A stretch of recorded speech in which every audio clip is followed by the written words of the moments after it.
Hey guys, welcome back to TechMan. Today, let me show you how to get power fast in Rise of Kingdoms. Gaining power quickly in Rise of Kingdom revolves around smart resource management and consistent progression.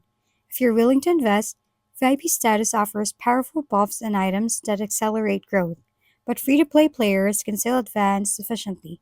Focus on upgrading buildings, especially your city hall, since every upgrade adds to your power. Simultaneously, train your troops regularly and enhance them through research in the academy to permanently boost your military strength. Leveling up your commanders using tomes of knowledge increases their stars and power, while participating in events, quests, and alliance activities provides essential resources and rewards to support your growth. Combining building upgrades, troop development, commander leveling, and active engagement ensures a steady and fast increase in power, maximizing your progress in the game. If we've been helpful, kindly give us a thumbs up and don't forget to hit the subscribe and bell button for more contents. For any questions and suggestions, comment down below.